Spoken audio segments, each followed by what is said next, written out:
Yes. So that alpha decay, that means alpha particle. So the alpha, the nucleus emits a alpha. So alpha is nothing but, alpha particle is nothing but a helium nucleus. Alpha decay occurs most often in massive nuclei that have too large a proton, that is a neutron proton ratio. If it is large, then there is a tendency of alpha decay. So alpha particle, it has two protons and two neutrons. The helium nucleus is nothing but, excluding the electrons, we will have a only two protons and two neutrons, and it is very stable configuration. And alpha radiation reduces the ratio of proton and neutron. That means, so by emitting this alpha particle, the nucleus, the type of a nucleide, we can say that is a nucleide, whatever that nucleide will become more stable configuration. It attains a stable configuration, because neutron proton ratio, that is one factor. The stability of nuclei will be decided on the proton neutron ratio. That means number of protons and neutrons, that ratio is we can calculate, and that gives you the uh, total stability of nuclei.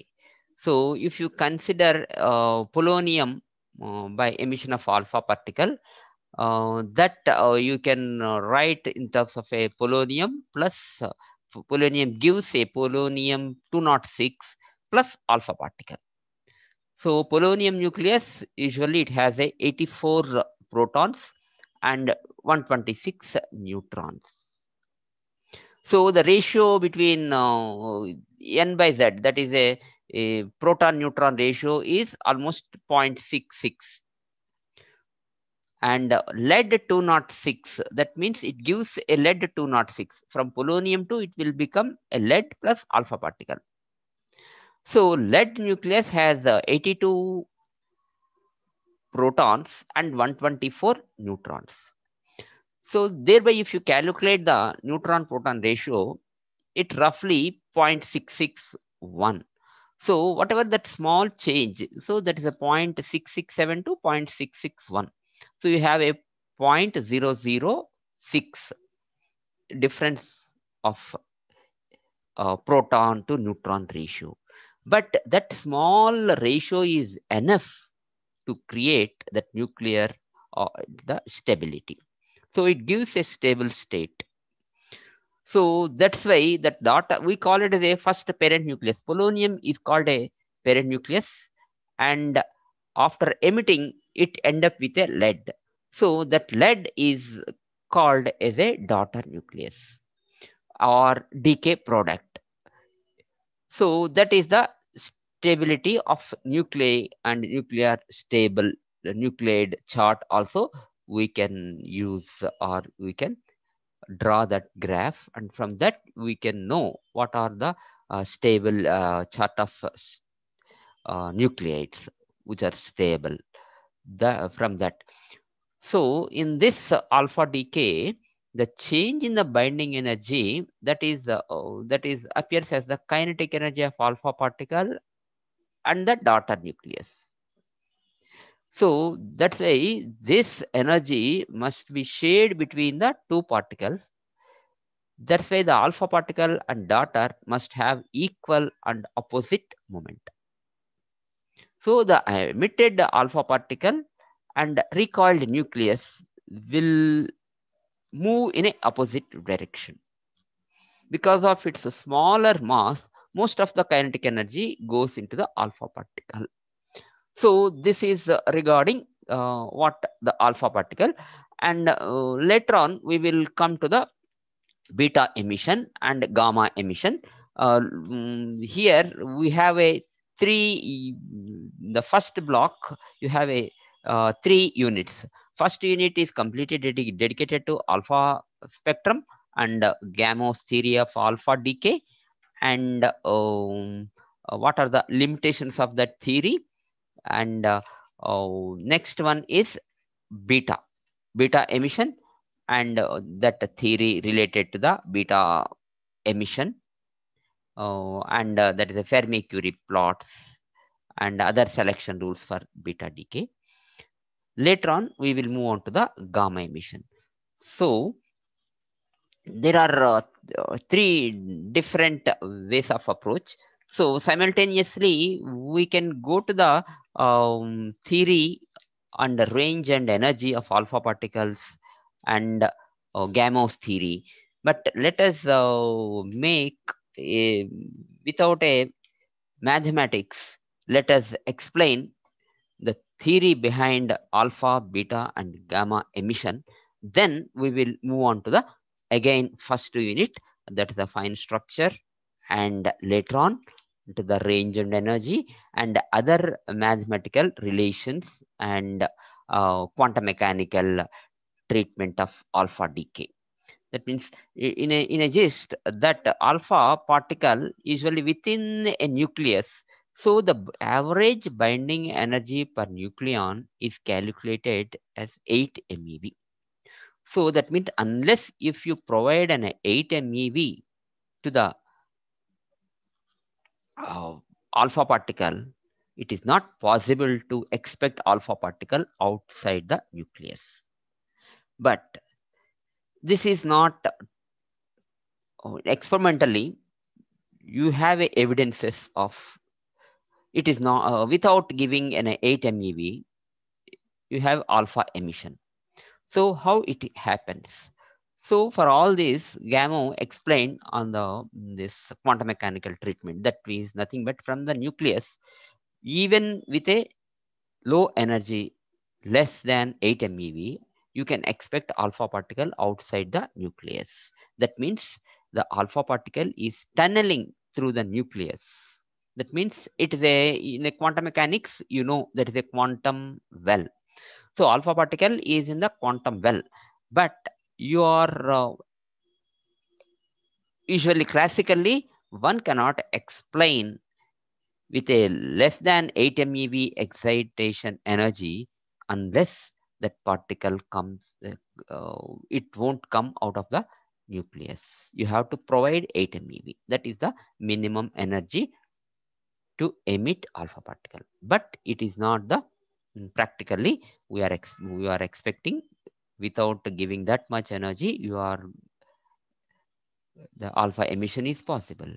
So that is nothing but it's a quantum mechanical tunneling.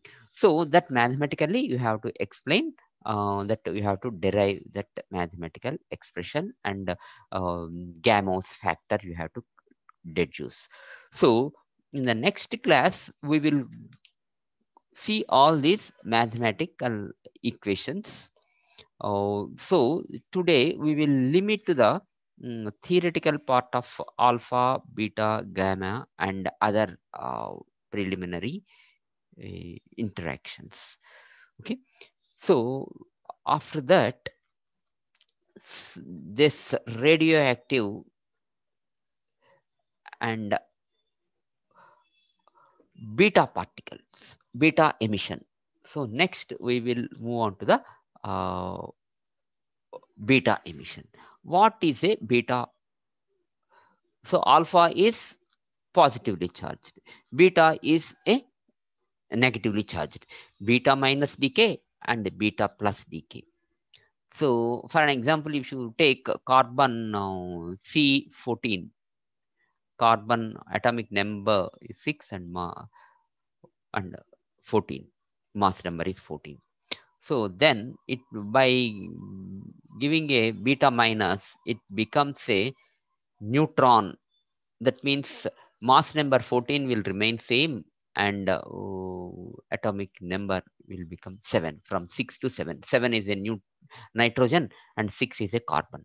So carbon 14 will become a nitrogen 14. Okay. Or if you take fluorine 9, 18, it will become, by emitting a beta plus decay, it will become oxygen 18.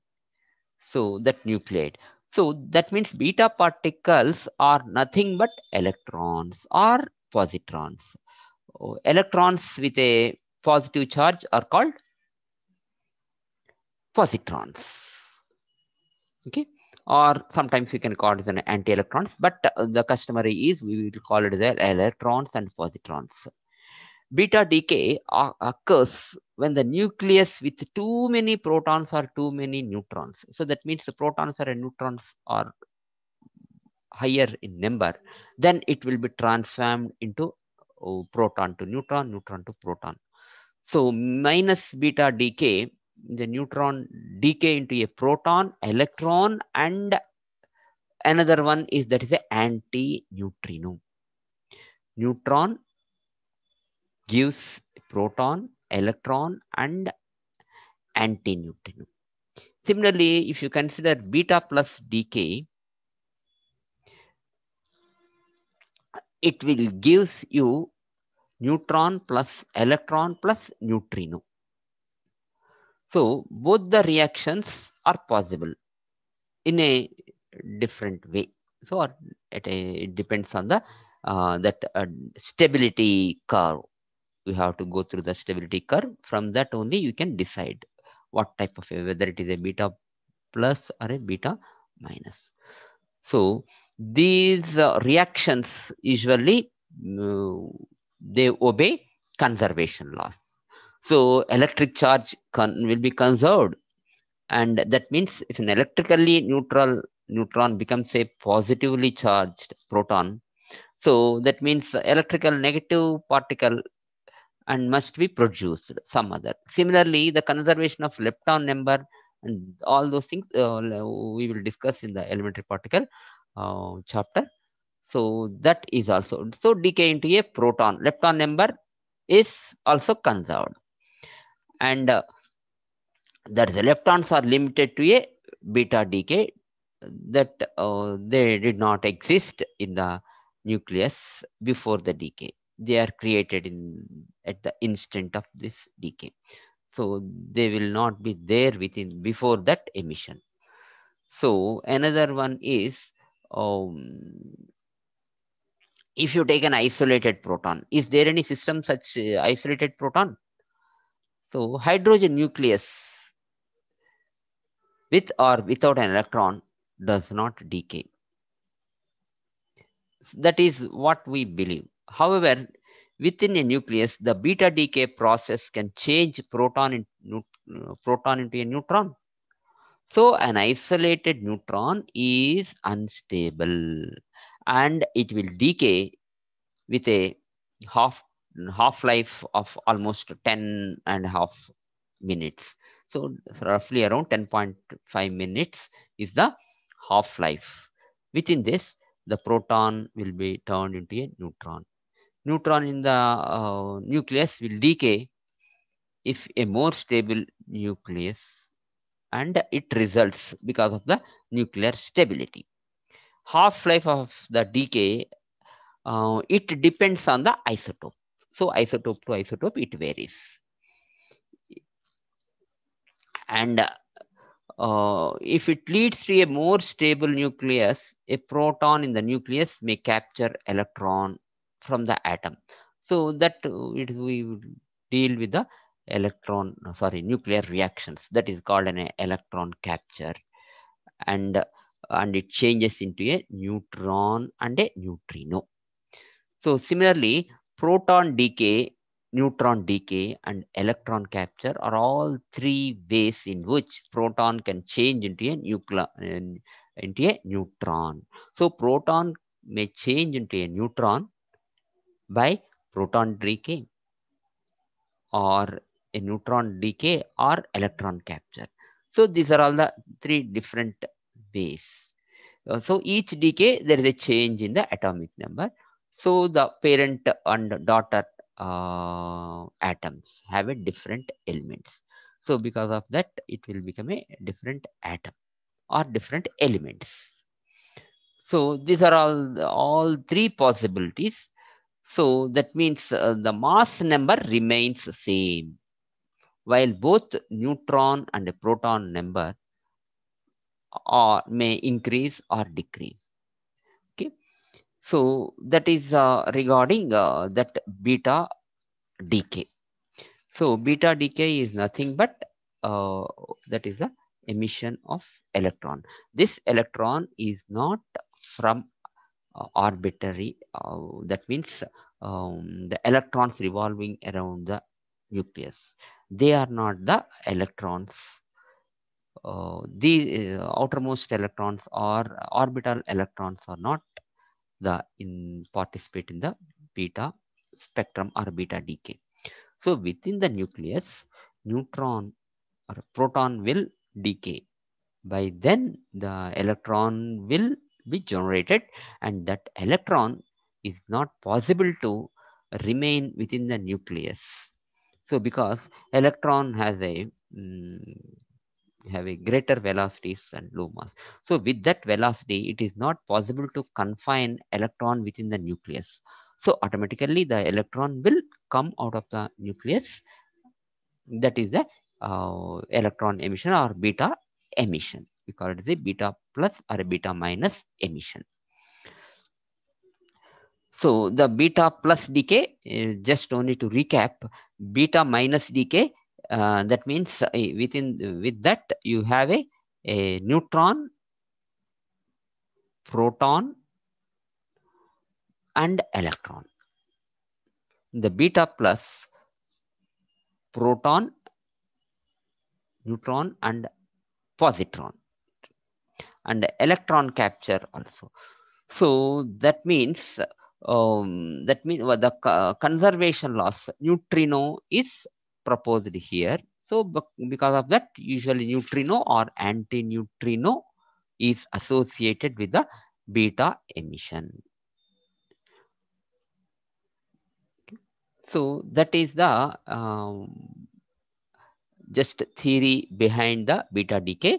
Later on, we will discuss about the neutrino hypothesis. Okay.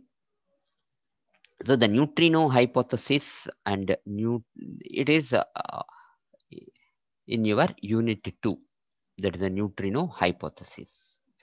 Um, so we will again come to the neutrino hypothesis. Based after that, we have a Fermi theory of beta decay. Later on, we will move on to that. Before going to that, again, we will discuss about the gamma decay or a gamma emission or a. So that means alpha is a positively charged and beta is negatively charged and gamma is it's a neutral one, and that is a nucleus changes from a higher energy state to a lower energy state through emission of some electromagnetic radiation, nothing but a photons. So the number of protons and neutrons in the nucleus does not change in this process. So by emitting a electromagnetic radiation of a photons, so the total number of protons or neutrons within the nucleus does not change in the gamma decay process. So the parent and daughter nuclei or atoms are the same chemical element. So if you take a dysprosium of 152 and 66, dysprosium 66, again after gamma decay also we will end up with a dysprosium 66. So that's why only change in the. So what is going to change in this gamma decay of a nucleus? So here in this gamma decay of a nucleus, the emitted proton and recoil nucleus each have a well-defined energy after this decay. They have a well-defined energy. And characteristic, this energy is divided between only these two particles. Okay. So that is the related to your gamma. So again, we will revisit with a more rigorously for gamma process and how do they interact. So the gamma and beta and alpha, these three or other charged particles, how do they interact with the matter? That also we will discuss. So initially in this first class, I'm not going according to the, I'm not completing the block 1 and block 2, sorry, unit 1, unit 2, unit 3. But here it is a background for all these things. Again, we will discuss in detail coming back to the unit 1, unit 2 and unit 3 in a systematic way by going through the equations. Okay. So these are all the different that units of radioactivity and all those things. We are not going into the deal. So already you studied this radioactivity and in a your graduation level. So after that we are moving to it is nothing but it is related to unit 4. But here this is as a conceptually we need this day alpha beta, and another one is, so here um, uh, before going to the discussion of a nuclear forces of a block 2, we should know the total, or that means what are the fundamental interactions. So you know there is a gravity, the force of gravity, you know, and that electromagnetism, these are all completely we have that familiar in a day-to-day life. That means these are the two forces, you know, gravitational force, you know, and electromagnetic interaction. So with the we presently at this level, PG level, you have to say it's a gravitational force, but not like that. It is a gravitational interaction and electromagnetic interaction. So it we call it as an interaction.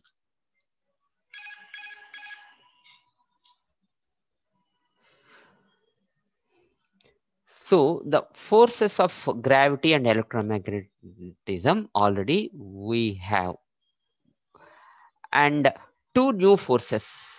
What are the two new forces? They are strong and weak interactions. So why we are calling it the strong and weak interactions?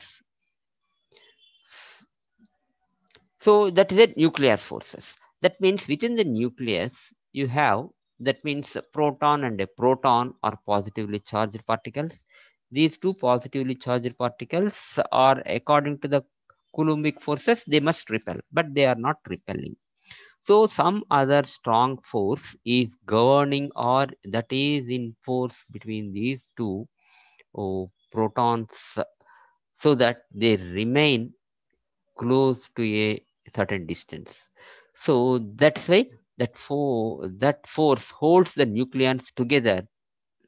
So that is a type of another nuclear force. So when the two protons encounter with each other, they experience all four of the fundamental forces simultaneously. So at that moment, weak force is also acting. That beta, that is which governs the beta decay and neutrino, and the strong force, that is a nuclear force. And another one is you have a this electromagnetic force and gravitational force. But all these forces may be acting on two protons within the nucleus, but only we have only one is relevant at this stage. That means not all the four forces. So that means only one is dominant, only one we will consider. So later on, all these four forces are taken into a one scale, and they try to as a unified force. That is a grand unification theories proposed by Abdus Salam and Weinberg. So they proposed this unification theories. So that means four forces, or these four fundamental interactions, always acting on a body. That means even if you consider a two protons, these four forces continuously acting, but only one is dominant. That is a strong nuclear force.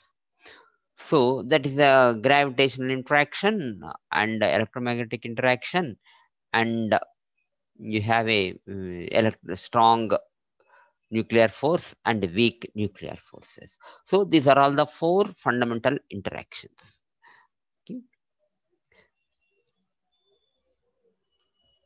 So further gluons and quarks, those things we will discuss in the nuclear particle physics. Okay.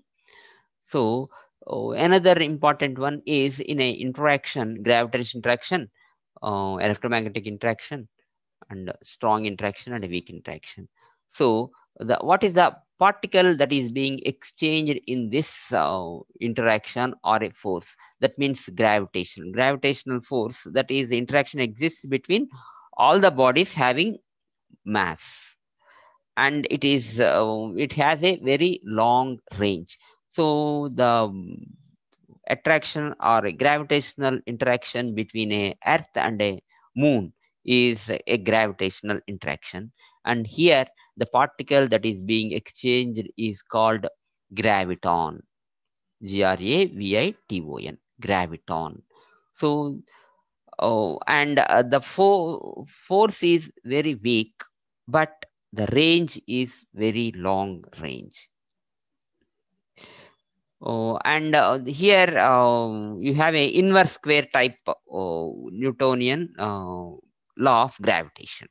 Okay, this interaction is that means mediated via graviton. So these two massive bodies will exchange a particle called graviton. So and mass of a graviton is a zero, and you have a coupling constant and range is infinite, so very long range. Even you have a, so in the solar system is also completely that is governed by the gravitational laws. And after that you have a electromagnetic interaction. So this type of interaction is much stronger than the gravitational interaction, and it is also a long range, almost 10 to the power minus sorry, yeah, almost it is a infinite. The range is electromagnetic interaction is also long range. Okay, so the strength of the electromagnetic interaction that we can determine using a fine structure constant. So that is the fine structure constant, that is almost 1 by 137 fine structure constant. And what is the particle that is being exchanged in an electromagnetic interaction? The photon is being exchanged in an electromagnetic interaction. So the field particle or exchange particle in electromagnetic interaction is photon. Okay, the coupling constant is almost 10 to the power minus 28. So the exchange of photon is due to the acceleration of a charged particle, and energy is provided by the source that accelerates the charge. So it results in the absorption and re-emission of a photon. So photon will be absorbed and it will be re-emitted between the two particles. That is the two charged particles. So the two charged particles exchange a photon. So that is interacted via photon, and that is why it is a electromagnetic interaction or electromagnetic force. So next you have a weak nuclear force. Weak nuclear force is the almost weakest of four. That is the origin. Which one is it the weakest of four? So the relative strength, if you consider relative strength, the strong interaction is 1 and electromagnetic interaction is next weak, and weak interaction is further weak, and gravitational is the weakest. So on the relative scale of a is relative strength. Strong interactions are strongest. Next one electromagnetic, and after that weak, and after that gravitational. So gravitational interaction is the weakest out of four. Next one is the weak interaction. After that electromagnetic. After that strong interaction. In the weak interaction, nuclear interaction, the exchange particle is called a Z boson. Array boson, W boson. That is, we call it as a bosons. W plus or a Z particles. W bosons and Z bosons.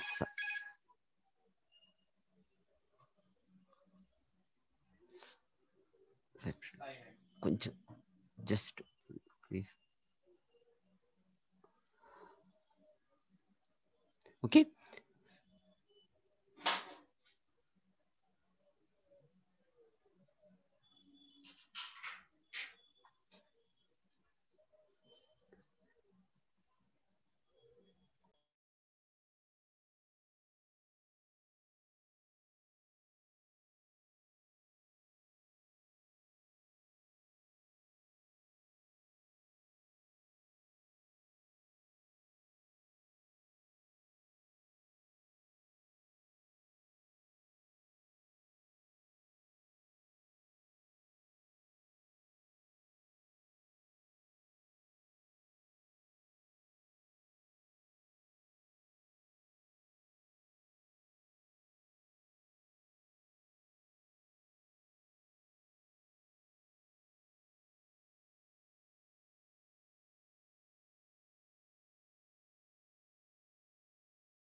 So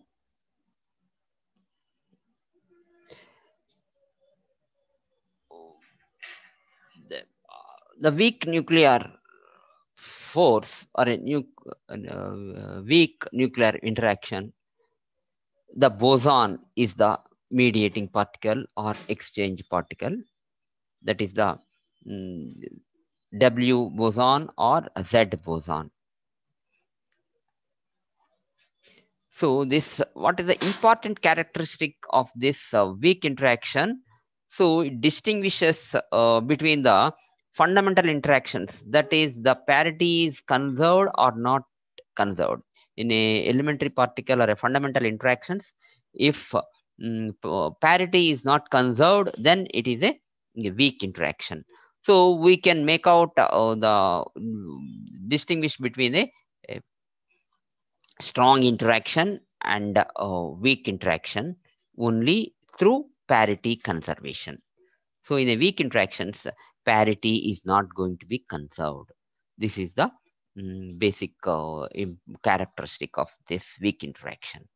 So after that, strong nuclear interaction. Strong nuclear interaction, that is the fourth interaction and is the strongest interaction in nature. So this interaction exists between proton and a neutron, or between a proton and a neutron. Okay, and they are very strong. This nuclear interaction is the strongest. So strong interaction, and exchange particle is pion. So the pion being exchanged within a neutron and a proton.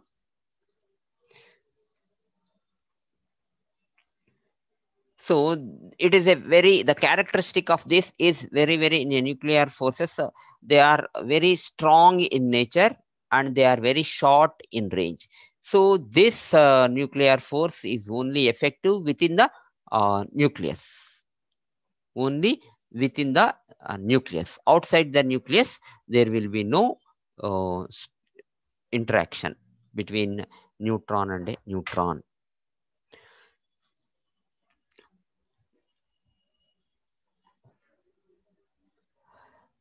And the pion is being exchanged. That is, the exchange particle is pion. That means neutron to proton, proton to neutron in conversion only through pion. And it has a small specific mass in terms of EVs, 135 into 10 to the power 6 EVs. So in the terms of electron volts, or you can consider that is a small mass of a pion. And the strong interactions among nucleons are mediated through pion, the pi plus, pi minus, or pi naught. So they are equal quanta of the internuclear field. And another way to understand this interaction is the study and properties of hypernuclei. So by studying the hypernuclei, usually that is we call it a hyperon between the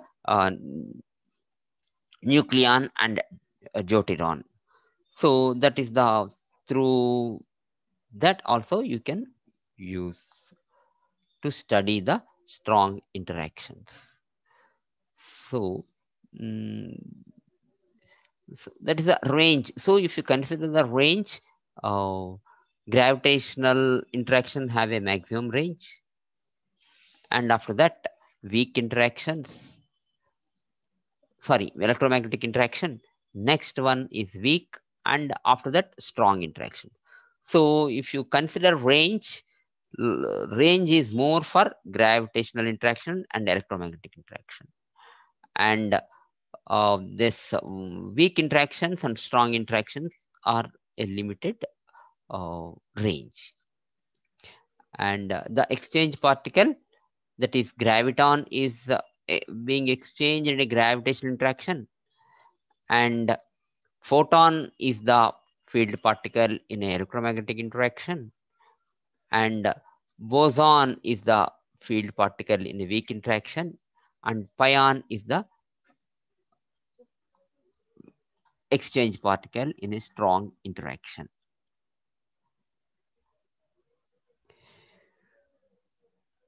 Okay, so this is the regarding this nuclear interactions.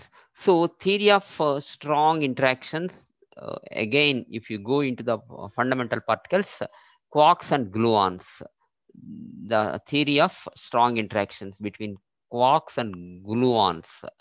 So if you further divide all these fundamental particles, you know that is a electron, proton, neutron. Further, these three, you can have the quarks inside the nucleus interact through the exchange of gluons, and they also carry a quantum number called color. Okay, and so that is a theory of these related theory is called quantum electrodynamics, quantum chromodynamics, or that is a QCD. And that successful model describing this residual force is by exchange of pion. Okay, so that is regarding your 4 fundamental interactions, and after that we will go into the details of other elementary particles later on. So that means, so here to summarize here, that means these are the 3 things what we studied: the alpha particle, alpha emission, beta emission, and gamma emission. And what are the these fundamental interactions, and the conservation laws and other classification of elementary particles we will discuss in the unit 4. So these are the primary important concepts. And another one is you have a symmetry is also another important, that symmetry and other basic properties. And later we will study these symmetries also later. And another important another concept is also another nuclear energy levels. So nuclear energy levels, just only briefly we will discuss about the nuclear energy levels, then we will stop for this, and again we will start with the alpha emission, alpha particles. Okay, so the nucleus, usually like an atom, you can have a discrete energy levels. The energy levels of a discrete energy levels, not a, they are a type of it is not a continuous energy spectrum. They have a discrete energy levels, and their location and the properties are also ruled by the quantum mechanics. And the location or excited states usually differ for each nucleus. So excited energy depends on the internal structure of the nucleus. So that excited state usually we will characterize with a number that describes its angular momentum, parity, and isospin. So we will call it the J, pi, and T. That is the these are the important things. So ground level, and that is the angular momentum counter number J. We use with a J. So J plus, that means J, if it is a 1, 1 plus. If it is J is 2, we call it as a 2 plus. And the isospin or T spin, that also we will discuss in the elementary particles. So that isospin, you should remember that is a isospin, and parity are important terminology. Parity is nothing but the you have a um, space coordinates. So that means left-handedness and right-handedness. So coordinates of plus x plus y plus z, if you transform into a minus x minus y minus z, based on that we decide that parity. And isospin, it is not or it is a 3-dimensional. We call it denoted with a T or I or T, that is a isospin. So that isospin, to distinguish between a proton and a neutron, they have a different isotopic spin. So that also we will discuss in the elementary particles. Just only you should know that is some parity and isospin and angular momentum. These are the 3 important uh, things you have to remember while writing for nuclear energy levels. Okay. Okay, so then we will move on to the this we will start with again this alpha spectrum and the mathematical equations, derivations, everything in the next class. So only that we will discuss about the fine structure of a alpha. That means alpha is nothing but what is an alpha. So in the nuclear, that is a decay, radioactive decay. that heavy nuclei, after decay, it will give a common alpha particle.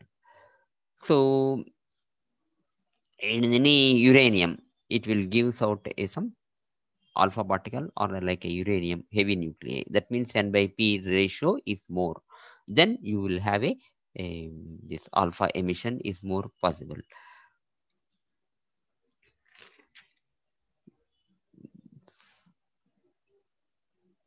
So that starting with that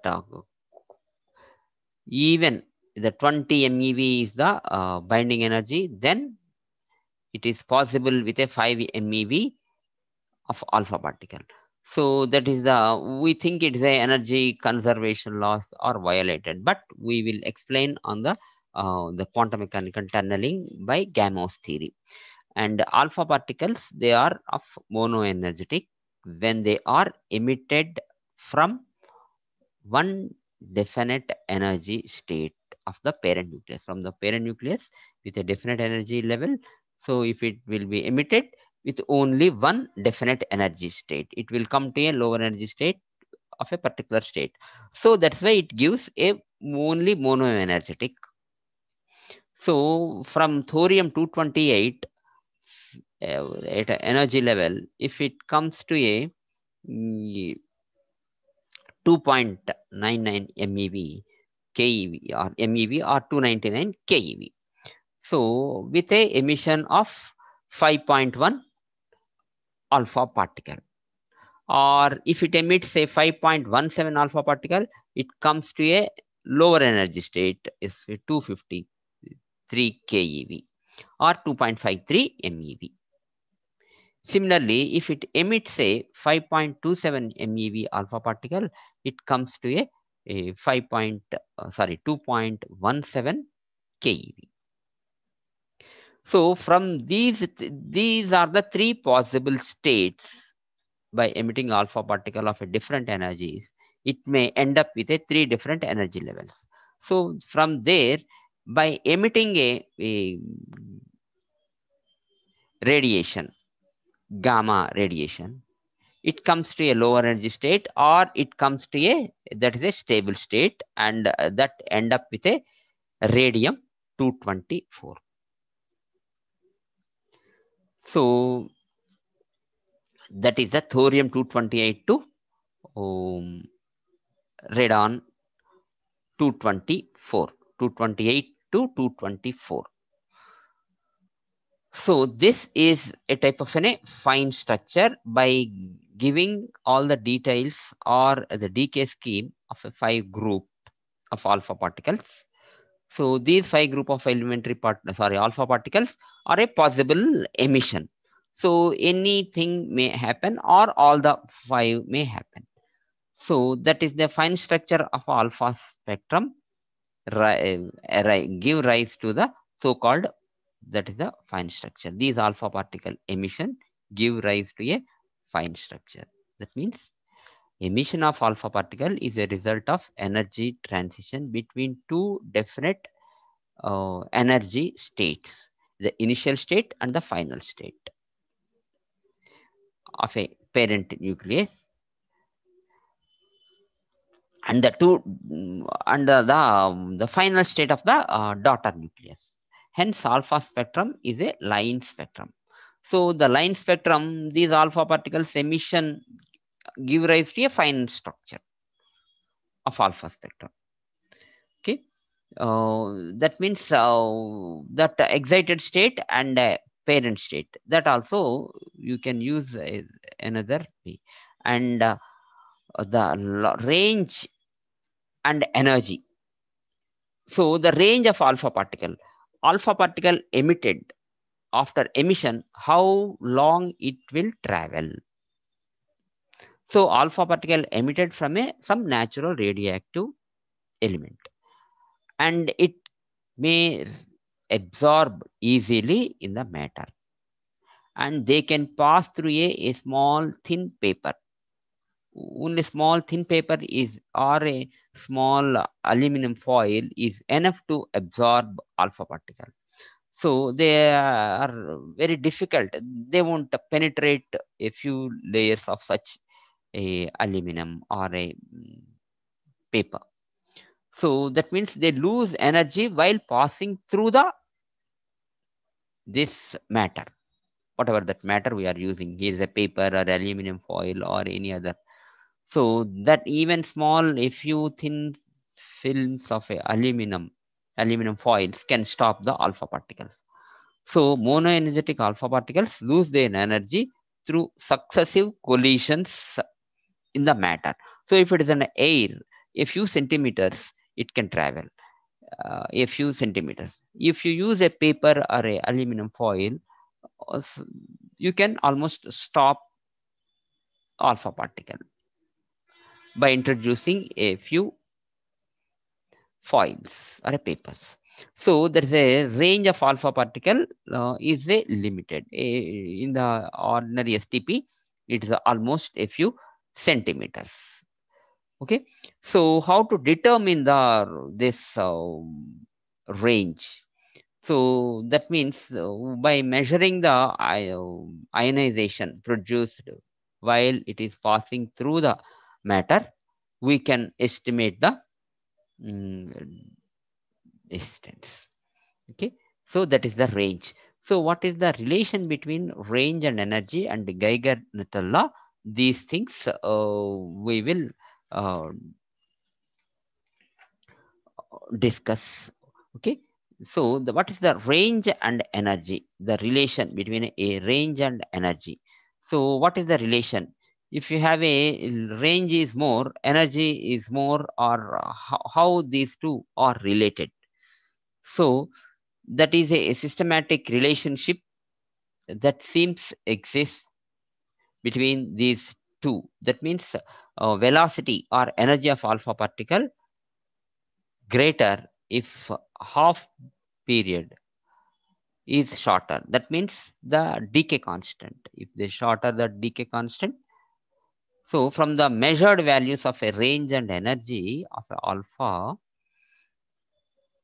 we can propose that is they proposed a relation between these two quantities. That means range is in proportional to the E energy to the power 3 by 2. Energy to the power 3 by 2. This empirical relation is valid between 3 to 7 MeV only. Between alpha particle energy is lies between 3 to 7 MeV. Then the relation R is proportional to E to the power 3 by 2. That is the relation uh, between range and energy if alpha particle energy is between 3 and 7 MeV. And this is known as Geiger law. Okay, so from this, that density of a solid mass number A, that also you can calculate, and from thereby you can propose a range is proportional to the V to the power 3 by 2. That V, where V is the that is the velocity. So from that means energy and range are directly proportional. So if the range is more, the energy naturally. Okay.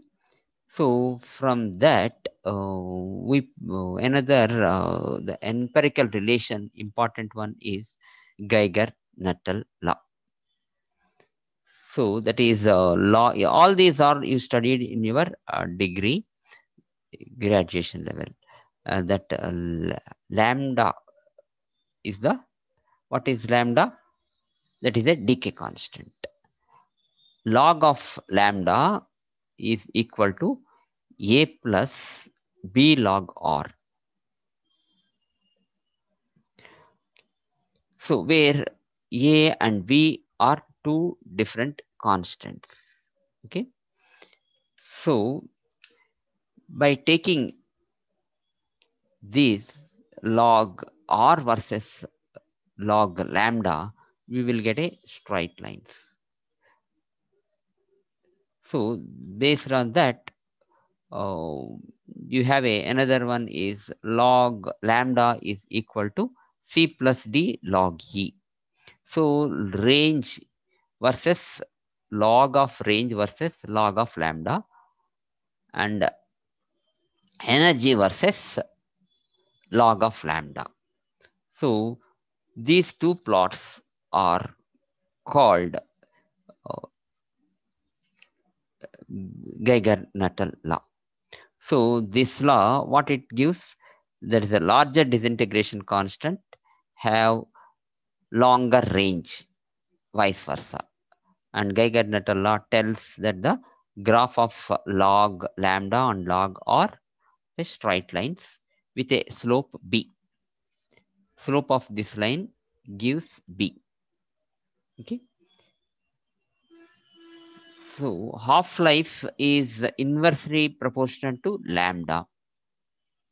Okay. So Geiger law gives a relation between the half-life and range or energy. So we can use the range or energy anyway. So where a small increase in the energy, the half-life increases enormously. So this variation in half-life cannot be explained by the classical mechanics. So according to the classical mechanics, so these are all some of the things which cannot be explained. That's why you have to the gamma explained this alpha decay through a quantum mechanical treatment. So for that we need to explain using a completely that mathematical derivations expressions, so which is not possible to explain simply by the orally. I have to go through the this that PPT. I will introduce all these equations through that PPT only. We will get the details of this Gamos theory. Okay, so uh,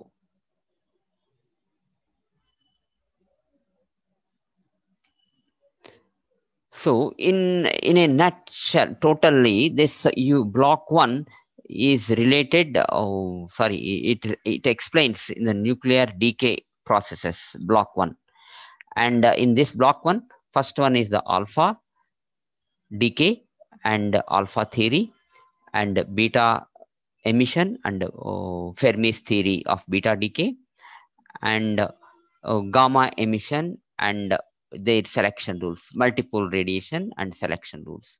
These are the three. And classification of fundamental interactions and fundamental particles and their conservation laws. And fifth one is the how do these charged particles. So the charged particles means alpha, beta, and gamma is a neutral particle. So this neutral particle, how it interacts with the matter. So usually charged particles, they interact through ionizing the atmosphere while it passing through the matter. While passing through the matter, it ionizes the material present. That is the molecules of air molecules, it ionizes. Gradually, it will come to a zero energy. That is called it will ceases to travel. So on that range, alpha is a few centimeters, beta a few, that's a tenths of a centimeters, and gamma range is more, a few hundred centimeters or more. So the alpha has a low range, and next beta is a longer range, and gamma much more longer range. So that the gamma particles are more penetrating than beta and alpha.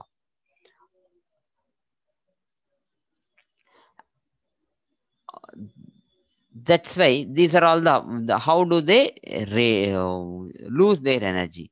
So by ionizing the radiation, these alpha and beta loses their energy. But gamma, how do they lose their energy? Gamma, they are neutral particles. So based on their energy, gamma, there are three major processes through which they lose their energy. That is, one is photoelectric effect, second one is the Compton effect, and third one is the pair production.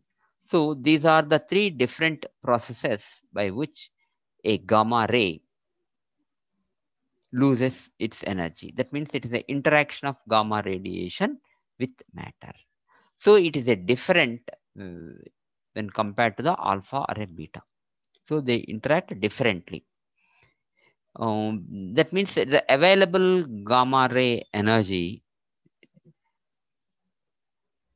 the three processes, photoelectric effect or a Compton scattering and pair production may happen.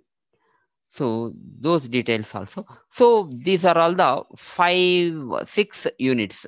The sixth unit is the radiation detection. So that means what is the radiation and what are its properties? How do they lose its energy? And finally, that means at one end alpha is being emitted. So how do you know that alpha particle is traveled a few centimeters, or let us say even the 10 centimeters or 15 centimeters? After that, how do you know that radiation is present at that junction or not? So that is only possible through the radiation detectors. So that means what are the different radiation, or here we are discussing the alpha, beta, gamma radiation and their interaction with the matter, and how do you detect. So that is detectors. That means radiation detectors. So to detect radiation, there are different detectors or different methods. So they ionize the gas or ionize the matter while it passing through that matter. So that means based on the ionization, by counting that ionization, you can detect. So that's why this is a radiation detectors also. You can classify different detectors. So how do you? So that means based on the uh, light detection. So if it is any pulse is passing, then based on that light, they are called scintillation detector or Cherenkov detectors or Cherenkov counters or scintillation detectors. But the scintillation, ZNS is the fluorescent material. So similarly, you have after passing that radiation strikes that material, it flashes and it generates a photoelectrons. By collecting the photoelectrons, we can count or we can measure the radiation present at a particular place. So that is the scintillation detector. And another one is detection of a free charge carriers produced by the ionizing. So while passing through the medium, the radiation ionizes. So by collecting these free charges, we can measure the radiation. So ionization chambers and proportional counters and Geiger GM counters and other semiconductor detectors are all comes under this one. So that we can classify even detectors. That means based on the ion collection method. That means if it is the ions, it produces an ion by collecting the ions. But if they are not producing any ion, so then there must be a different method. Okay. So that is a if it is not creating any ions, then it must produce some light emission. So from that calculating that light emission, you can calculate that scintillation detectors and Cherenkov detectors, which are completely non-ionizing radiation. We can detect the counters. but only for if radiation is producing ions, then you have a different classification, that is a saturation collection and multiplicative ion collection. So if the ions are multiplication, that is a proportional counters and GM counters are one through which you can, by multiplying the ion collection, you can count. If that saturation collection, that means ionization chambers or gas or the semiconductor material. So the semiconductor detectors also comes under saturation color collection. That means it is not going to multiply the ions produced. So if the radiation is passing through the matter, it ionizes. So by collecting the ions, again, if you suffer some more this type of a multiple ion generation after the primary generation, you will have a secondary generation. That is happening in a proportional counter or GM counters. In a normal, the semiconductors and other detectors, the saturation collection, that means ionization saturates. Based on that, you have a different technique. Okay, so those things we will see later in a gradually. So this is almost we are coming to a close of this session. So here, by this end of this session, what we briefly, these are the 6 units. Block 1 consists of 6 units. The alpha spectrum and its theory explained by the Gamows alpha theory, and beta spectrum. Beta spectrum is nothing but beta is a completely electron and its emission. And in here, neutrino hypothesis. Why do you need a neutrino being introduced in the beta emission? And based on that, Fermi's theory and Fermi-Curie plots. Okay. After that, gamma emission and multipole radiation.